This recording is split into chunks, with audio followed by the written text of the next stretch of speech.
বছৰমানৰ কাৰণে চৌল নামৰ এজন ৰজাই ইজৰাইলৰ ওপৰত ৰাজত্ব কৰিছিল। তেওঁ ঈশ্বৰৰ অবাধ্য আছিল। সেয়েহে ঈশ্বৰে তেওঁৰ সলনি আন এজন ব্যক্তিক ইজৰাইলৰ কাৰণে মনোনীত কৰিলে। ঈশ্বৰে চৌলৰ পিছত দাউদ নামেৰে এজন ডেকা ল'ৰাক ইজৰাইল জাতিৰ ৰজা হ'বৰ নিমিত্তে যুগুত কৰিলে। দাউদ বৈতলেম নগৰৰ এজন মেৰ ৰখীয়া আছিল। দাউদ এজন নম্ৰ আৰু ধাৰ্মিক লোক আছিল। তেওঁ ঈশ্বৰত বিশ্বাস কৰিছিল আৰু ঈশ্বৰৰ প্ৰতি বাধ্য আছিল। দাউদ যেতিয়া এজন ডেকা ল'ৰা আছিল, সেই সময়ত তেওঁ গালিয়াথ নামৰ এজন বীৰৰ সৈতে যুদ্ধত অৱতীৰ্ণ হৈছিল। গালিয়াথ এজন সুদক্ষ সৈনিক আছিল। তেওঁ অতি শক্তিশালী আৰু প্ৰায় 3 মিটাৰ ওখ আছিল। কিন্তু ঈশ্বৰে দাউদক সেই গালিয়াথক বধ কৰিবলৈ সহায় কৰিলে আৰু ইজৰাইলক ৰক্ষা কৰিলে। আৰু সেই ইজৰাইলৰ সৈন্যসকলক বহুতো যুদ্ধত তেওঁক নেতৃত্ব দিলে। ইজৰাইলৰ লোকসকলে তেওঁক বহুতো প্ৰশংসা কৰিলে। চৌলৰ মৃত্যুৰ পিছত দাউদ ইজৰাইলৰ ৰজাৰ পদত অধিষ্ঠিত হ'ল। তেওঁ এজন ভাল ৰজা আছিল। সেয়ে লোকসকলৰ বাবেও তেওঁ প্ৰেমৰ পাত্ৰ আছিল। ঈশ্বৰে দাউদক আশীৰ্বাদ কৰিলে আৰু তেওঁ অনেক সফলতা অৰ্জন কৰিলে। দাউদে বহুতো যুদ্ধত অৱতীৰ্ণ হ'ল আৰু ঈশ্বৰে তেওঁক সহায় কৰিলে। দাউদে জেৰুজালেম নগৰ অধিকাৰ কৰিলে আৰু তেওঁ ৰাজ্যৰ ৰাজধানী কৰিলে। তাতে তেওঁ বাস কৰি ৰাজ্যৰ শাসন চলালে।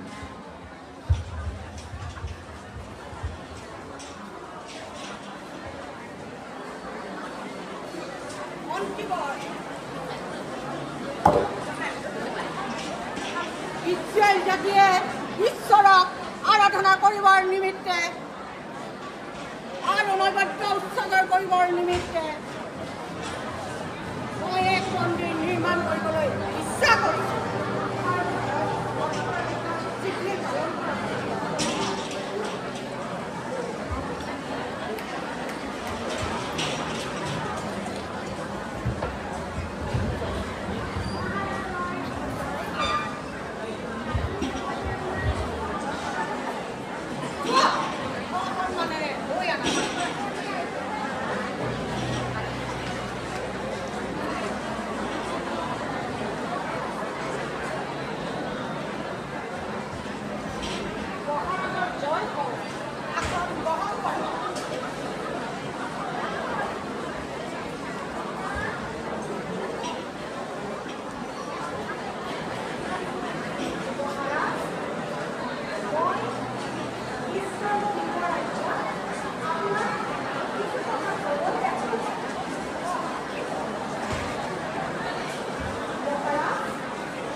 আপোনাৰ পুত্ৰই সাজিব। আপোনাক অনেক আশীৰ্বাদ কৰিছে।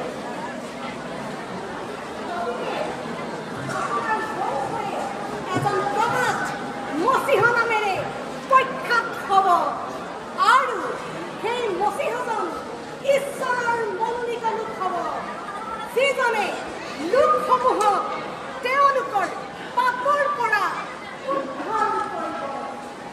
মই এতিয়া লৈ থাকিব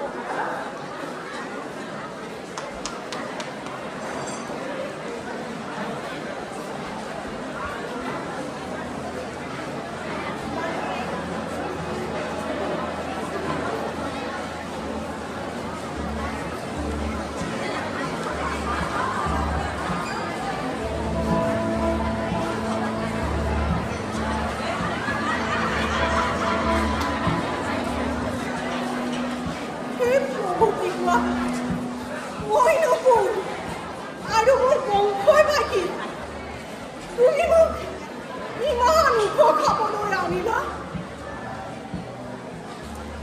ঈশ্বৰ জিহুৱা, তুমি মহান, তোমাৰ বাক্য সত্য। তুমি নিজ কাণেৰে যি যি শুনিলা সেই সকলোবোৰৰ তুলনাত তোমাৰ তোমাৰ কোনো নাই আৰু তোমাৰ বাহিৰে কোনো ঈশ্বৰো নাই। সেই ইজৰাইলৰ ঈশ্বৰ বাহিৰবিলাকৰ জিহুৱা মই তোমাৰ নিমিত্তে এক বংশ স্থাপন কৰিম বুলি তুমি তোমাৰ দাসৰ আগত প্ৰকাশ কৰিলা। সেইকাৰণে এই দাসে তোমাৰ আগত এই প্ৰাৰ্থনা কৰিবলৈ এই দাসৰ মনত সাহস জন্মিল। হে প্ৰভু যোৱা, তুমি মহান, তোমাৰ বাক্য সত্য, তুমিয়ে তোমাৰ দাসক মংগল প্ৰতিজ্ঞা কৰিলা। এই হেতুকে তোমাৰ দাসৰ বংশ যেন সদাকাললৈকে থাকে এই নিমিত্তে অনুগ্ৰহ কৰি এই দাসক তুমি আশীৰ্বাদ কৰা।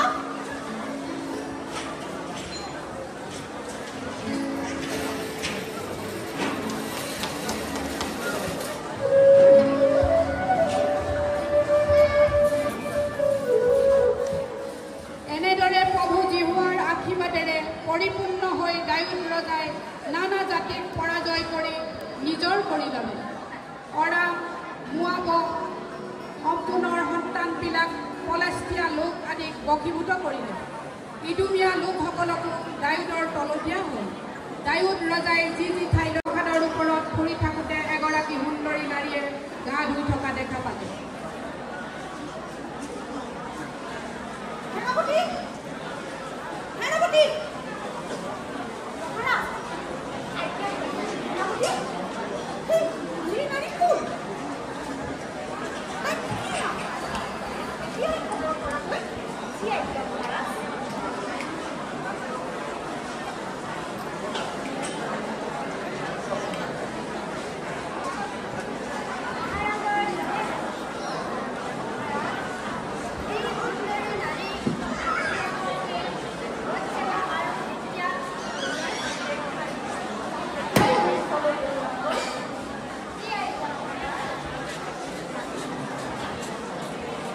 দূতে গৈ বৎসেবাক ৰজা দাউদৰ ওচৰলৈ লৈ আনিলে।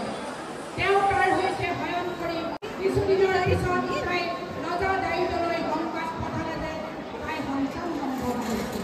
তেতিয়া ৰজা দাউদে তেওঁ প্ৰধান সেনাপতি যোৱাবলৈ খবৰ পঠিয়াই হিত্তিয়া উৰিয়াক মাতি পঠিয়ালে। হিত্তিয়া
যোৱাবৰ আৰু লোকবিলাকৰ মংগল নে?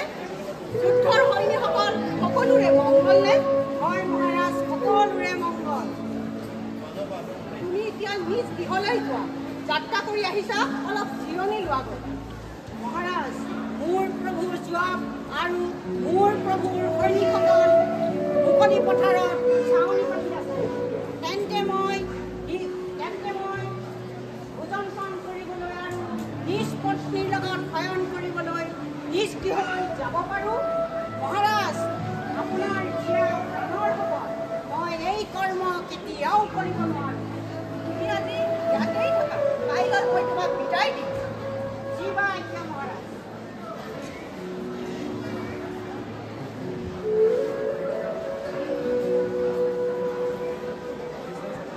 তোমালোকে এতিয়া নিজ নিজ গৃহলৈ যোৱা।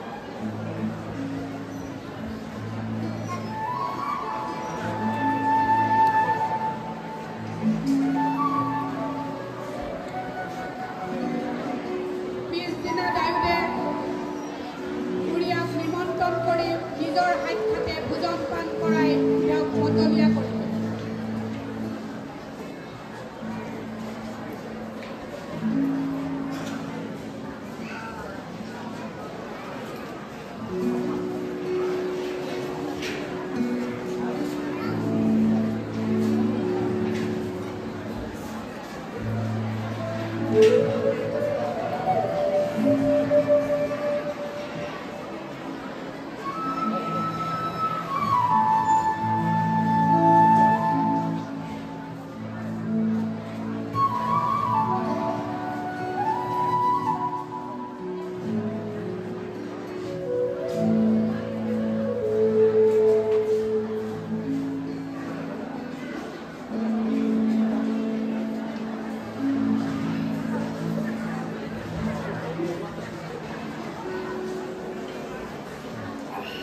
জিহুৱাই এই কথা কৈছে, মই তোমাক ইজৰাইলৰ ওপৰত ৰজা অভিষেক কৰিলোঁ, মই তোমাক চাউলৰ হাতৰ পৰা উদ্ধাৰ কৰিলোঁ, মই তোমাক তোমাৰ প্ৰভুৰ গৃহ আৰু প্ৰভুৰ পত্নীবিলাককো তোমাক দিলোঁ, ইজৰাইল আৰু জিহুদা বংশকো তোমাক দিলোঁ।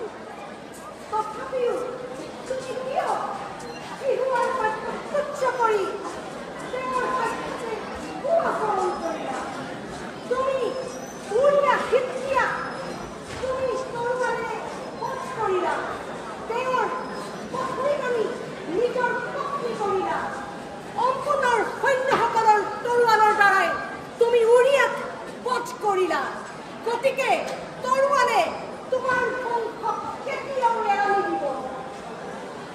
ঈশ্বৰ জিহুৱাই এই কথা কৈছে, মই তোমাৰ বংশৰ পৰা তোমাৰ বিৰুদ্ধে অমংগল উৎপন্ন কৰিম আৰু তোমাৰ তিৰোতাবোৰ লৈ মই চুবুৰীয়াবোৰক দিম আৰু সেই চুবুৰীয়াবোৰে তোমাৰ তিৰোতাবোৰৰ লগত শয়ন কৰিব।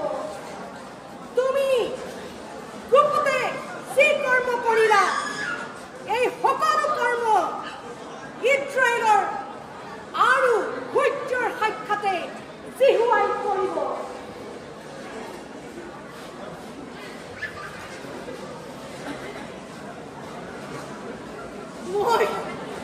মই জিহুৱাৰ মহাপাপ কৰিলোঁ। জিহুৱাই আপোনাৰ পাপ দূৰ কৰিলে, আপুনি নমৰিব, কিন্তু আপোনাৰ ঔৰসত জন্ম সন্তানটি নিশ্চয় মৰিব। মই এতিয়া গৈ থাকোঁ মহাৰাজ। নাথন ভাৱবাদীয়ে দাউদৰ ভয়ানক পাপৰ কথা কলত ৰজা দাউদে উপলব্ধি কৰিলে আৰু প্ৰভু জিহুৱাৰ আগত অনুতাপ কৰিলে আৰু ঈশ্বৰে তেওঁক ক্ষমাদান কৰিলে।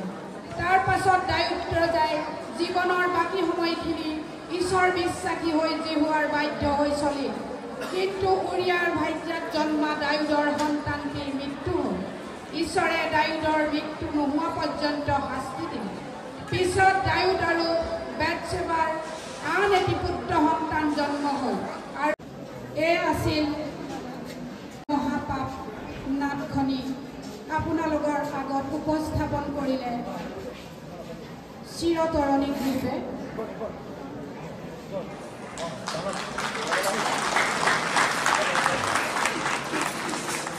পুনৰবাৰ ঈশ্বৰক কোটি কোটি ধন্যবাদ জনাইছোঁ। ধন্যবাদ জনাইছোঁ আমাৰ মহান পিতা গুৰু দেউতা আৰু গুৰুমালৈ সশ্ৰদ্ধ প্ৰণাম যাচিছোঁ। আপোনালোকৰ আগত যিখনি নাটক পৰিৱেশন কৰিলে তাত যি আপোনালোকে দেখা পালে দাউদ ৰজাৰ মহাপাপ। দেউতাই আমাক সদায় কৈ থাকে যে ব্যভিচাৰটো সদায় মানুহৰ আত্মাৰ পাপ হয়। গতিকে সেই পাপ সকলো পাপতকৈ জঘন্য পাপ, মহাপাপ। আমি নাটকখনি উপস্থাপন কৰোঁতে বহুতো ভুল ত্ৰুটি ৰৈ গৈছে, কাৰণ আমি প্ৰতিগৰাকী মহিলাই পুৰুষৰ নাট্য ৰূপ দিবলৈ চেষ্টা কৰিছোঁ আৰু সেই চেষ্টাত হয়তো বহুত ভুল ত্ৰুটি ৰৈ গৈছে। তাৰ বাবে আমি আপোনাৰ ওচৰত ক্ষমা বিচাৰিছোঁ।